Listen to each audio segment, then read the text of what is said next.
परंतु ऐसे बहुत ही थोड़े होंगे जो प्रजा के हितैषी और धर्मज्ञ समझे जाते हैं।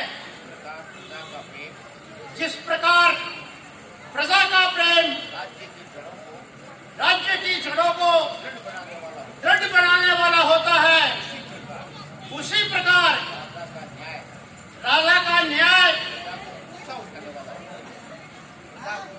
प्रजा को ऊंचा उठाने वाला होता है। सदा से एकता के आश्रय संसार चलता है। प्रजा और राजा से मिलकर ही कारोबार होता है।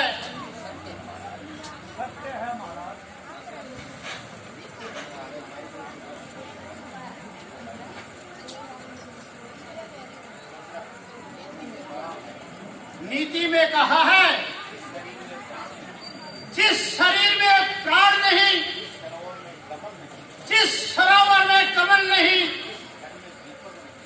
जिस घर में दीपक नहीं, जिस राज्य में राजा नहीं और जिस राज्य में न्याय नहीं, वह मरघट के समान है।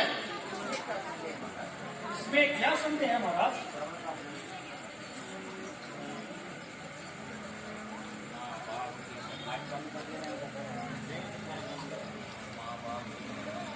माँ बाप की शरण में जीवन सुधार है।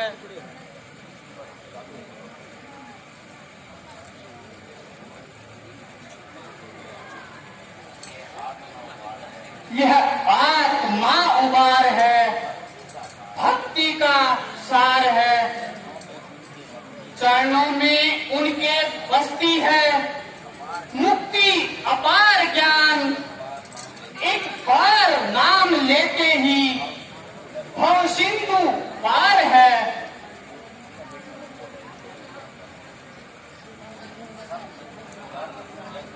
सत कर्म यज्ञ योग तपस्या दया व धर्म, माता पिता की भक्ति ही इन सब का द्वार है।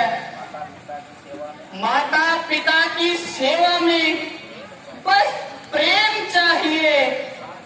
संसार के मझधार से फिर बेड़ा पार है।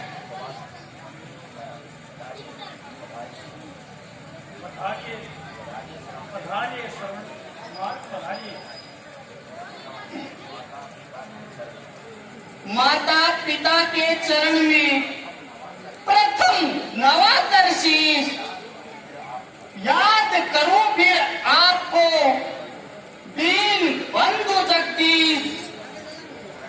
गुरु वशिष्ठ के चरण में है मेरा आदेश। नमस्कार है आपको दशरथ अवध नरेश। शुभ दिन, शुभ पल, शुभ घड़ी, शुभ अवसर, शुभ काल। श्रवण एवं नगर में आए हुआ निहाल। निसंदेह इष्ट देव सम्मान कर कपट विचार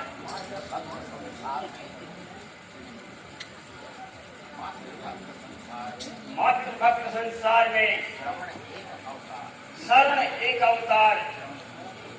गुरुदेव, मैं बड़ा बनकर नहीं आया, मैं बालक बन के आया हूँ। आपके द्वार पर हे नाथ, मैं याचक बन के आया हूँ। कहो पुत्र, आपने आगमन का कारण तो बताओ।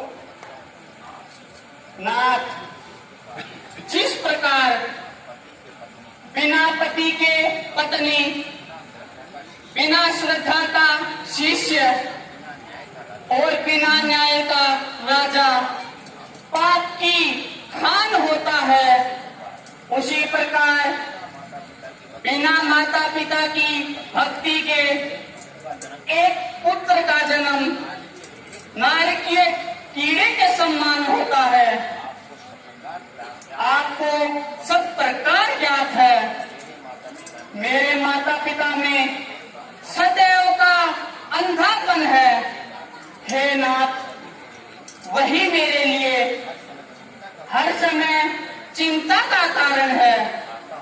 मैं चाहता हूँ मिटे जीवन मेरा और आत्मा में उनके बल आए। महारोगी बनूं मैं, दूर उनका रोग हो जाए, नौछावर उनपे हो जाऊं। अगर कहते जरा कोई, मैं अपने प्राण भी दे दूं, जो हो उनकी दवा कोई। परंतु पुत्र, तुम अपने माता पिता के अंधे होने का कारण भी जानते हो? नहीं जानता, परंतु जानने की अभिलाषा है। अच्छा, तो सुनो। तुम्हारे माता पिता सदैव के अंधे नहीं थे, उनके कोई पुत्र नहीं था। उन्होंने पुत्र प्राप्ति के लिए कठिन तप किया। तब ब्रह्मा जी ने प्रसन्न होकर कहा, तुम्हारे भाग्य में पुत्र देखने का मोह नहीं है। तुम्हारे भाग्य में पुत्र का मुख देखना नहीं है। हाँ,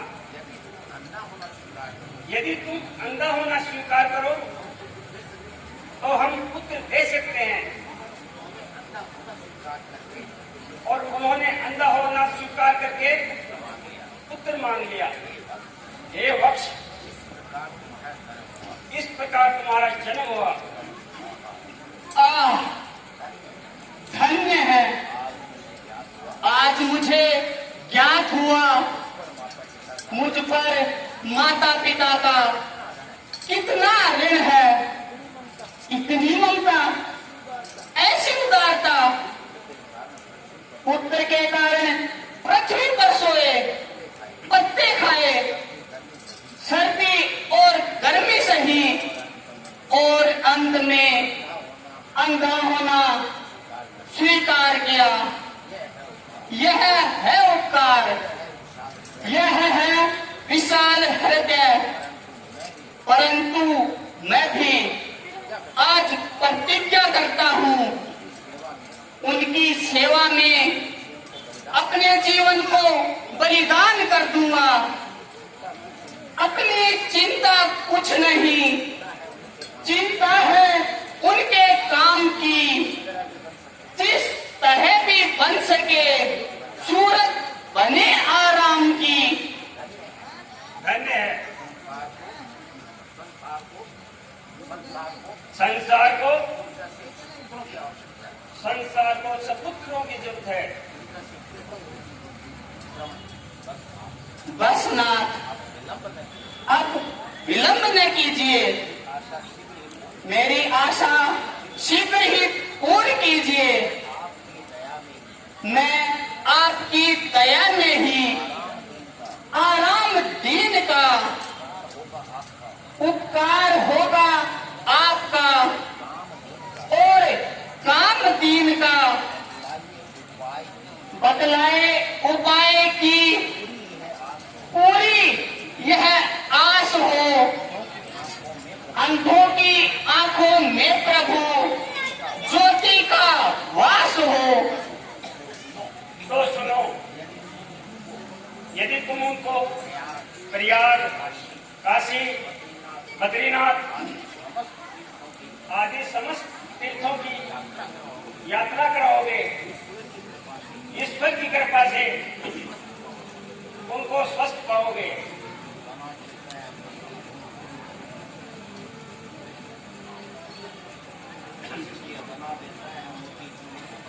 बना देता है मोती बूंद को, जो सीट के घर में उगाता है, जो दाना खाद में, जो लाल पत्थर में, जो सुख रोगी को देता है सदा, और अनुभूतों को दया करके वही देगा, तो आंखों की अंधों को उपकार प्रभु, महाउपकार। अभी संवाद्य है माता पिता को, जा सुनाता हूँ, मैं खाली हाथ आया था, फिर झोली भर के जाता हूँ। परंतु श्रवण कुमार, तुम अपने अंधे माता पिता को सारे तीर्थ किस प्रकार कराओगे? तो अंधे प्राणियों को लेकर वनों और कंदराओं में किस प्रकार जाओगे?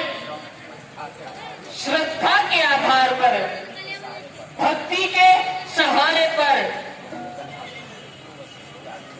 गुरु वशिष्ठ के आशीर्वाद से, आपके प्रताप से बनाकर काठ की कावड़ उन्हें कंधे चढ़ाऊंगा, फिरूंगा तीर्थों पर अरू, उन्हें नाहन कराऊंगा, करूंगा उनकी पूजा, देव की पूजा समझकर मैं झुकाऊंगा, यह सिर भगवान की प्रतिमा समझकर मैं। धन्य है श्रवण कुमार, तुम्हारी मातृ भक्ति को धन्य है। माता पिता के चरणों में जिसका प्रेम प्रदान, संसार संकट संसारी, जिसको सर्व महान